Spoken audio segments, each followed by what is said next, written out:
ನಮಸ್ಕಾರ ಫ್ರೆಂಡ್ಸ್, ವರ್ಷ ಅಡುಗೆ ಮನೆಗೆ ಸ್ವಾಗತ. ಸಂಕ್ರಾಂತಿ ಸ್ಪೆಷಲ್ ಶೇಂಗಾ ಹೋಳಿಗೆಯನ್ನು ಹೇಗೆ ಮಾಡೋಣ ಅಂತ ನೋಡೋಣ. 1 ಕಪ್ ಶೇಂಗಾವನ್ನು ತೊಗೊಂಡಿದ್ದೇನೆ. ಅದಕ್ಕೆ 1 ಕಪ್ಪಿಗೆ 3/4 ಕಪ್ ಅಷ್ಟು, ಅರ್ಧ ಕಪ್ ಅಷ್ಟು ಬೆಲ್ಲ ತೊಗೊಂಡಿದ್ದೀನಿ. ನಾನು ಇಲ್ಲಿ ಕರಿ ಬೆಲ್ಲ ತೊಗೊಂಡಿದ್ದೇನೆ, ಯಾವುದಾದ್ರೂ ಬೆಲ್ಲ ತೆಗೆದುಕೊಳ್ಳಬಹುದು.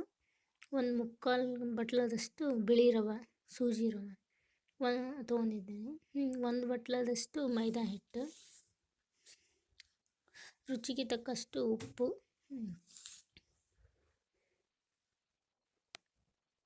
ಸ್ವಲ್ಪ ಅಕ್ಕಿ ಹಿಟ್ಟು, ಅಂದರೆ ಹೋಳಿಗೆಗೆ ಹಚ್ಚಿ ಲಟ್ಟಿಸಲಿಕ್ಕೆ ಬೇಕಾಗುತ್ತೆ.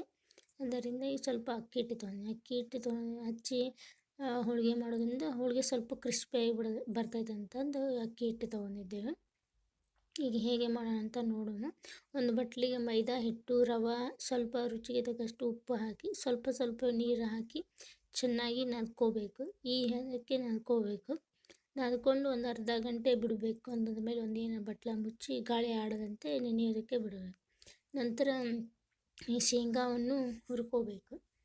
ಕಾದ ಹಂಚಿಗೆ ಶೇಂಗಾ ಹಾಕಿ ಮೀಡಿಯಮ್ ಫ್ಲೇಮಲ್ಲಿ ನಿಧಾನವಾಗಿ ಹುರ್ಕೋಬೇಕು. ಹೊತ್ತಿಸ್ಬಾರ್ದು, ಯಾವುದೇ ಕಾರಣಕ್ಕೆ ಚೆಂದಾಗಿ ಹುರ್ಕೋಬೇಕು.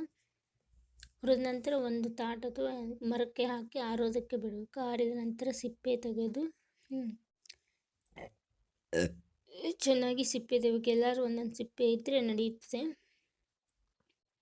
ನಂತರ ಇದಕ್ಕೆ ಶೇಂಗಾ ಮತ್ತು ಬೆಲ್ಲ ಹಾಕಿ ಮಿಕ್ಸಿಯಲ್ಲಿ ಹಾಕಿ ರುಬ್ಕೊಂಡು ಇಡಬೇಕು. ಆ ವಿಡಿಯೋ ಸ್ವಲ್ಪ ಸ್ಕಿಪ್ ಆಗಿದೆ. ನಂತರ ಈಗ ನಾದಿಟ್ಟ ಹಿಟ್ಟನ್ನು ಚೆನ್ನಾಗಿ ನಾದ್ಕೋಬೇಕು. ಮತ್ತೊಮ್ಮೆ ನಾದ್ಕೊಂಡು ಒಂದು ಚಿಕ್ಕ ಉಂಡೆಯಾಗಿ ಮಾಡ್ಕೋಬೇಕು. ನೀವು ಯಾವ ದೊಡ್ಡ ಬೇಕಾದರೆ ಇನ್ನೂ ಸ್ವಲ್ಪ ದೊಡ್ಡ ಉಂಡೆ ಮಾಡ್ಕೋಬೋದು, ಚಿಕ್ಕದು ಬೇಕಾದರೆ ಚಿಕ್ಕದು ಮಾಡ್ಕೋಬೋದು. ನಂತರ ಈಗ ಮಿಕ್ಸಿ ಮಾಡಿದಂಥ ಶೇಂಗಾ ಮತ್ತು ಬೆಲ್ಲಕ್ಕೆ ಸ್ವಲ್ಪ ಬಿಸಿನೀರು ಹಾಕಬೇಕು. ಅಂದರೆ ಇದನ್ನ ಶೇಂಗಾ ಪುಡಿಯನ್ನು ಈಗ ಹೂರಣ ಮಾಡ್ಕೋಬೇಕ್ರಿ. ನಾವೀಗ ಸ್ವಲ್ಪ ಬಿಸಿನೀರು ಹಾಕಿ ಚೆನ್ನಾಗಿ ನಾದ್ಕೋಬೇಕು. ನಾದ್ಕೊಂಡು ಉಂಡೆಯಾಗಿ ಸಣ್ಣ ಉಂಡೆಯಾಗಿ ಮಾಡಿ ಇಟ್ಕೋಬೇಕು ನಾವು. ನಂತರ ಈಗ ಉಂಡೆ ಮಾಡಿರುವ ಹಿಟ್ಟನ್ನು ಮೈದಾ ಹಿಟ್ಟಿಗೆ ಸ್ವಲ್ಪ ಅಕ್ಕಿ ಹಿಟ್ಟು ಹಚ್ಚಿ ಚೆನ್ನಾಗಿ ಸ್ವಲ್ಪ ದೊಡ್ಡದಾಗಿ ಲಟ್ಟಿಸ್ಕೋಬೇಕು. ಒಂದು ಪುರಿ ಗಾತ್ರದಷ್ಟು ಲಟ್ಟಿಸ್ಕೊಂಡ್ರೆ ಸಾಕಾಗುತ್ತದೆ. ಆ ರೀತಿಯಾಗಿ ಲಟ್ಟಿಸ್ಕೋಬೇಕು. ಹಿಟ್ಟು ಇದು ಮಣ್ಣಿಗೆ ಹತ್ತುತ್ತಾ ಇದ್ದರೆ ಸ್ವಲ್ಪ ಅಕ್ಕಿ ಹಿಟ್ಟಿನಲ್ಲಿ ಅದ್ದಿ ಚೆನ್ನಾಗಿ ಲಟ್ಟಿಸ್ಕೋಬೇಕು ರೌಂಡಾಗಿ. ಈಗ ಲಟ್ಟಿಸ್ಕೊಂಡ ನಂತರ ಅದರಲ್ಲಿ ಹೂರಣವನ್ನು ತುಂಬಬೇಕು. ಶೇಂಗಾ ಬೆಲ್ಲದ ಹೂರಣವನ್ನು ತುಂಬಿ ಈ ರೀತಿಯಾಗಿ ಫಿಲಪ್ ಮಾಡಬೇಕು. ಮೋಮೋಸ್ ಮಾಡೋ ರೀತಿಯಲ್ಲಿ ನಿಮ್ಗೆ ಯಾವ ರೀತಿ ಅನುಕೂಲ ಆಗುತ್ತೋ ಆ ರೀತಿ ಕೈಲಾದರೂ ಮಾಡ್ಬೋದು, ಮಣೆ ಮೇಲೆ ಇಟ್ಟಾದರೂ ಮಾಡ್ಕೋಬೋದು. ನಂತರ ಎಕ್ಸ್ಟ್ರಾ ಇರುವ ಕಣಕವನ್ನು ತೆಗಿಬೇಕು. ತೆಗೆದು ಮತ್ತೆ ಇದನ್ನು ಅಕ್ಕಿ ಹಿಟ್ಟಿನಲ್ಲೇ ಅದ್ದಿ ಚೆಂದಾಗಿ ಲಟ್ಟಿಸ್ಕೋಬೇಕು. ರೌಂಡಾಗಿ ತೆಳ್ಳಗಾಗಿ ನಿಮ್ಗೆ ಎಷ್ಟು ದೊಡ್ಡದು ಬೇಕು ಅಷ್ಟು ದೊಡ್ಡದಾಗಿ ಲಟ್ಟಿಸ್ಕೋಬೋದು. ಚಿಕ್ಕದು ಬೇಕಾದ್ರೆ ಚಿಕ್ಕದು ಲಟ್ಟಿಸ್ಕೋಬೋದು, ದೊಡ್ಡದು ಬೇಕಾದ್ರೆ ದೊಡ್ಡದಾಗಿ ಲಟ್ಟಿಸ್ಕೋಬೋದು. ಮಾಡೋದು ತುಂಬ ಸುಲಭ. ನೋಡಿ, ಪಟ ಬರ್ತವೆ. ಎಲ್ಲ ಕಡೆ ತೆಳ್ಳಗೆ ಲಟ್ಟಿಸ್ಕೋಬೋದು. ದಪ್ಪಗೆ ಬೇಕಾದರೆ ದಪ್ಪಗೆ ಲಟ್ಟಿಸ್ಕೋಬೋದು. ನಾನು ಮೀಡಿಯಮ್ ಸೈಜ್ನಲ್ಲಿ ಲಟ್ಟಿಸ್ಕೊಂಡಿದ್ದೇನೆ. ಈ ಮತ್ತೊಂದು ಉಂಡೆಯನ್ನು ಮೈದಾ ಹಿಟ್ಟಿನ ಉಂಡೆ ತೊಗೊಂಡು ಅದನ್ನ ಅಕ್ಕಿ ಹಿಟ್ಟಿನಲ್ಲಿ ಅದ್ದಿ ಚೆನ್ನಾಗಿ ಸ್ವಲ್ಪ ಲಟ್ಟಿಸ್ಕೋಬೇಕು.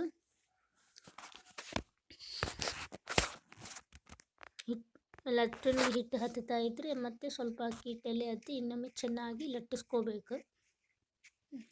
ಒಂದು ಸ್ವಲ್ಪ ದೊಡ್ಡದಾದರೆ ಸಾಕು. ಅದನ್ನು ಶೇಂಗಾದ ಹೂರಣ ಹಿಡಿಯೋಷ್ಟು ದೊಡ್ಡದಾದರೆ ಸಾಕು. ಈ ರೀತಿ ಲಟ್ಟಿಸ್ಕೊಂಡು ನಂತರ ಅದಕ್ಕೆ ಶೇಂಗಾದ ಹೂರಣವನ್ನು ತುಂಬಬೇಕು.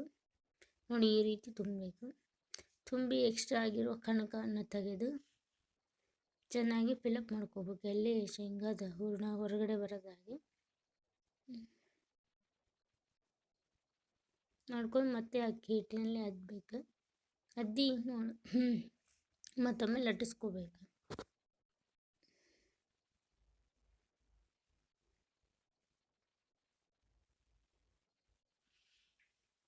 ಈ ಚೆಂದಾಗಿ ತೆಳ್ಳಗೆ ರೌಂಡಾಗಿ ಲಟ್ಟಿಸ್ಕೋಬೇಕು.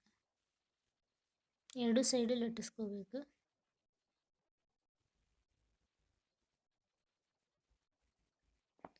ಸ್ವಲ್ಪ ಸ್ವಲ್ಪ ಆವಾಗ ಅಕ್ಕಿ ಹಿಟ್ಟಿನಲ್ಲಿ ಅದ್ದಿ ಲಟ್ಟಿಸ್ಕೋಬೋದು, ಇಲ್ಲಾಂದರೆ ಶೇಂಗಾ ಮನೆಗೆ ಹತ್ತೋಬೋದು. ಈಗ ಇದನ್ನು ಕಾದ ಹಂಚಿಗೆ ಹಾಕಿ ಯಾವುದೇ ತುಪ್ಪ ಎಣ್ಣೆ ಬಳಸದೆ ಎರಡು ಕಡೆ ಬೇಯಿಸ್ಕೋಬೇಕು. ಈ ವಿಡಿಯೋ ನಿಮಗೆ ಇಷ್ಟ ಇದ್ದರೆ ಲೈಕ್, ಶೇರ್, ಕಮೆಂಟ್ ಆ್ಯಂಡ್ ಈ ಚಾನಲನ್ನು ಸಬ್ಸ್ಕ್ರೈಬ್ ಮಾಡಿಕೊಳ್ಳಿ. Thank you for watching.